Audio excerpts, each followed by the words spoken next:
जय जोहार और नमस्कार संगवारी हो। स्वागत है आप सभी का छत्तीसगढ़िया न्यूज में एक बार फिर से। चलिए जानते हैं प्रदेश के 10 महत्वपूर्ण काम की खबर जो आपके लिए जान लेना जरूरी होता है, जिसमें आज की पहली बड़ी खबर है राजीव गांधी किसान न्याय योजना के लिए आसानी से पंजीयन के लिए गाइडलाइन में कुछ संशोधन किए गए हैं। इसके अनुसार संयुक्त रूप से खाता धारकों कृषकों को स्वप्रमाणित लेटर देना होगा। इसमें आवेदन पत्र के साथ समस्त खाता धारकों की सहमति पत्र तथा अन्य दस्तावेज पेश करने की बाध्यता को समाप्त कर दिया गया है। संशोधन के अनुसार खरीफ फसल 2020-21 में धान विक्रय करने वाले किसानों को जो सरकारी रजिस्टर में पंजीकृत हुए हैं उनको आवश्यक दस्तावेज जमा करने के लिए छूट दे दी गई है। यानी कि जो धान के फसल किसान उत्पादन करते हैं उन्हें पूरी तरीके से राजीव गांधी किसान न्याय योजना का लाभ प्राप्त करने के लिए आवश्यक दस्तावेज जमा करने के लिए पूरी छूट दे दी गई है। यानी हर किसान अब राजीव गांधी किसान न्याय योजना का लाभ ले सकता है। कोदो, कुटकी, मक्का, अरहर, सोयाबीन की फसल जो किसान उत्पादन करते हैं उनके लिए रजिस्ट्रेशन करवाना अनिवार्य होगा, यानी उन्हें पंजीयन करवाने के लिए आवश्यक दस्तावेज जमा करने पड़ेंगे। तो वहीं संयुक्त खाता धारक कृषकों का पंजीयन नंबरदार के अनुसार होगा, यानी कि इस संबंध में संयुक्त खाता धारकों किसान जो हैं उन्हें संयुक्त स्व घोषणा पत्र देना होगा। कृषि मंत्री रविंद्र चौबे ने कहा है कि किसानों को राहत देने के लिए बड़ा फैसला लिया गया है। आपको बता दें कि ये भ्रम फैलाया जा रहा था कि नए किसानों को एफिडेविट यानी सहमति पत्र देना होगा, तो वहीं पुराने किसानों को फिर से नए सिरे में पंजीयन कराना होगा। इन बातों को लेकर के जो शंकाएं थी वह दूर कर दी है सरकार ने, यह आंशिक बदलाव करते हुए।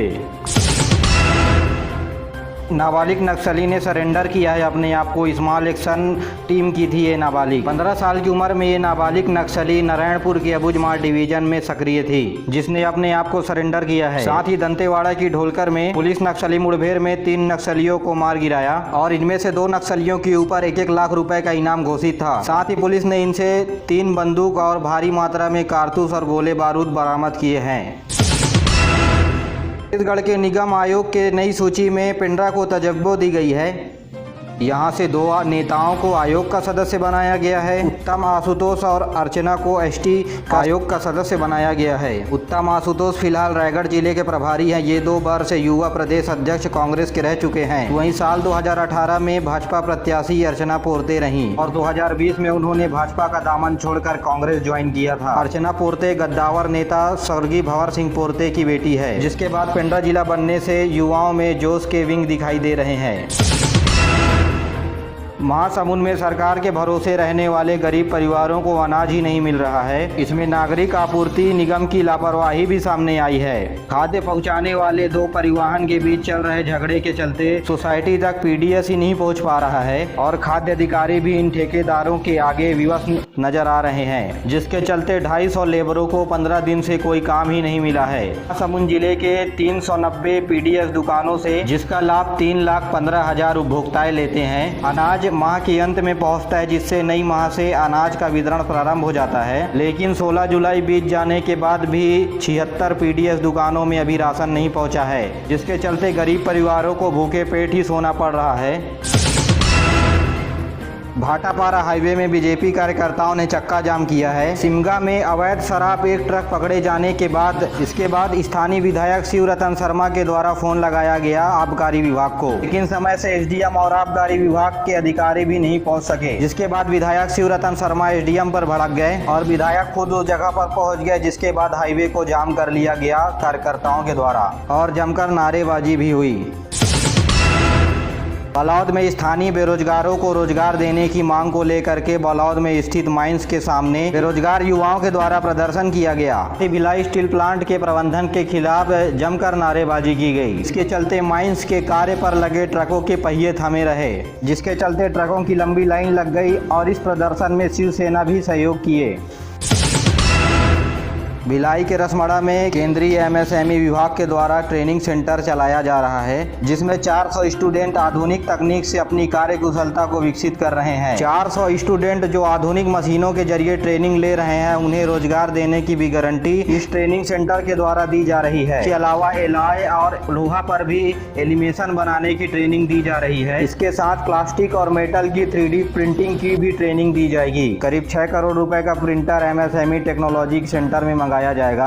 आपको ज़्यादा जानकारी के लिए बता दें कि 25 एकड़ में फैले इस सेंटर को 1 साल पहले शुरू किया गया है। जल्द 125 करोड़ रुपए की लागत से लाई गई मशीनों के द्वारा युवाओं को ट्रेनिंग दी जाएगी, जिसके माध्यम से छत्तीसगढ़ के स्थानीय युवाओं को एक रोजगार की आस जगी हुई है। अगर आप MSME यानी लघु एवं सूक्ष्म उद्योग के तहत ट्रेनिंग लेने के लिए सक्षम है तो क्या कोई इच्छुक उम्मीदवार है तो यहाँ जा करके अपना रजिस्ट्रेशन करवा सकता है, इस सरकार की योजनाओं का लाभ उठा सकता है।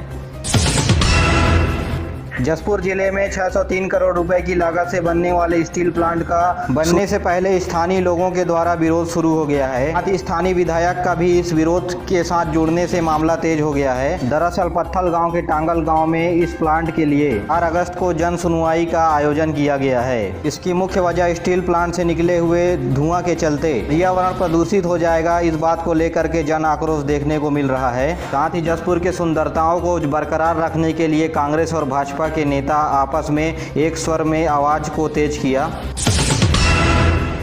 गरियाबंद में सीमेंट से भरी ट्रक में आग लग गई है। भिलाई से सीमेंट लेकर के उड़ीसा जा रहा था ये ट्रक का टायर गर्म होने की वजह से आग लगी है, जिसके चलते NH 130 रायपुर उड़ीसा मार्ग पर जाम लग गया 5 घंटों तक, जिससे बड़ी संख्या में यातायात प्रभावित हुआ है।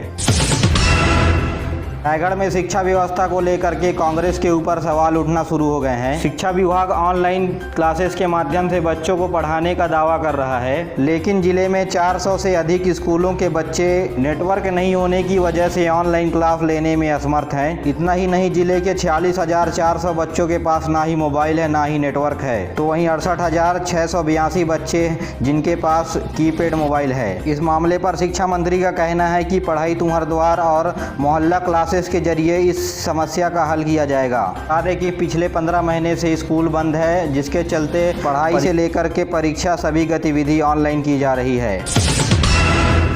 भारत पाकिस्तान मैच का लोगों को हमेशा इंतजार रहता है, लेकिन पिछले कुछ सालों से इन दोनों टीमों के बीच मैच नहीं हुआ है। लेकिन अब क्रिकेट प्रेमियों का इंतजार बहुत जल्द खत्म हो सकता है, क्योंकि नवंबर-दिसंबर में होने वाले T20 वर्ल्ड कप जो UAE में होने वाला है, 12 टीमों के बीच होने वाले मैचों में इंडिया और पाकिस्तान को एक ही ग्रुप में रखा गया है और दोनों टीमें ग्रुप B में है। इतना ही नहीं, इस टीम में दक्षिण अफ्रीका और न्यूजीलैंड की भी टीम है। बिलासपुर के गोठानों में गोबर गायब होने को लेकर के अब सियासत तेज हो रही है। बीजेपी नेता हर्षिता पांडे ने जांच की मांग को लेकर के मांग पत्र कलेक्टर को सौंपा है। साथ ही तखतपुर के कांग्रेसी विधायक के ऊपर सवाल उठाते हुए कहा कि तखतपुर में जो गोठान मॉडल गोठान है, वहां से बड़ी मात्रा में हजारों क्विंटल गोबर गायब हो गया। इस बात से आप अंदाजा लगा लें कि कैसे स्थानीय प्रतिनिधि सरकार की महत्वपूर्ण योजनाओं में भ्रष्टाचार की लेप लगा रहे हैं। इधर मामले को एडिशनल कलेक्टर ने संबंधित विभाग में कार्रवाई के लिए भेजा है। मेरे प्यारे साथियों, आज के लिए बस इतना ही। वीडियो पसंद आया तो वीडियो को लाइक करें, चैनल को सब्सक्राइब करना ना भूलें और अपने दोस्तों के साथ जरूर शेयर करिए। दीजिए मुझे इजाज़त, मिलते अगले वीडियो में, तब तक के लिए जय हिंद, जय छत्तीसगढ़।